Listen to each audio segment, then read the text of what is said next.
Congratulations on your new Montana fifth wheel. This is John Subchuck from Lakeshore RV Center. I'm going to be walking around showing you a couple of basics on this new Montana fifth wheel. This will hopefully answer some of your basic questions. In here we've got battery disconnect switches. Those switches need to be turned to the on or green position. You can see that switch right in front of us and that other one to the left. You do have a new deep cycle interstate battery. That's your hydraulic fluid. You want to make sure that the level's at least that high so that the slides will properly function. You got a propane tank located here on either side. The green indicates that there is propane running through the system. This is the selector valve. Whichever direction it's turned is the tank that it's actually drawing off from. Up front here, we have your auto leveling system. To turn that system on, you simply push this button in the corner. You hit auto level. That'll level the whole camper for you. If you want to individually select your front jacks, you simply hit that, hit enter, and then you can individually control those various jacks. This is your pass-through basement storage here, your docking center. We've got an exterior shower up top here and a spray hose that connects to that shower. Freezing guard system is simply just where you winterize your camper from. You'll notice the controls there for the water heater bypass. As we move down here, we've got the city water connection. You just hook a freshwater, whitewater drinking hose. All the instructions on how to operate from this compartment are located here on the right-hand side. At the bottom, we have a tank flushes for our various tanks that allows us to flush our tanks, keep the waste out of the holding tank so that things are kept smelling fresher.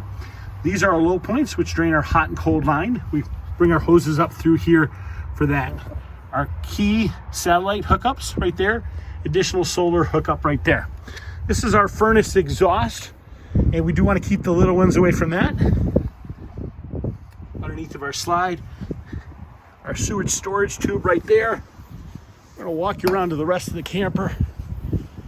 You do want to check your tires after the first 250 miles just to make sure the lug nuts are tightened. Your valves for your dump are located in this compartment right here. They're individually labeled. Always want to start off with your waste and then finish with your grade to flush out the lines. It does come with the 25-foot 50-amp power cord. We do give you electrical adapters that convert down to 30 into 15 amp.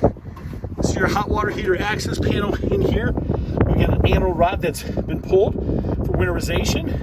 A 7/8" socket, we'll reinstall that. Really nothing else you have to do here. If you pull a pressure relief valve, you'll see that no water comes out because the system has been drained.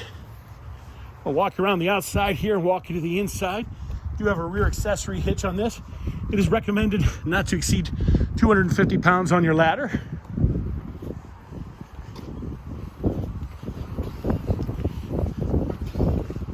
All right, let's walk you inside the camper.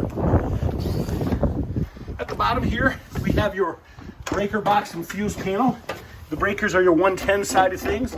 Your fuses are your 12 volt. We do have motion sensor lights as you walk in, which will be triggered. And this is our main control center.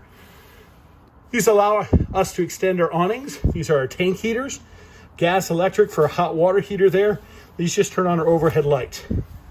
Buttons down here below are for our slide outs. Control the in and out operation of our slides. Your battery heater. This is your inverter system for your 110 refrigerator. That simply lets you know that the solar panel is doing its job and charging. All right. Wonderful little fireplace up here. Those controls are real simple. They're located over here on the right-hand side. The furthest button on the right is your power button. You can select a timer, a temperature, heat level. If you want to turn the timer on and off. Real simple. For your operation of your pop-up TV, there is a button which is located in this compartment over here. That button controls you up and down of the TV. That other button is if you ever decide to install a generator, that's your remote switch start for the generator. Okay, let's show you how these thermostats work. Real simple, real straightforward thermostats. To turn the thermostats on,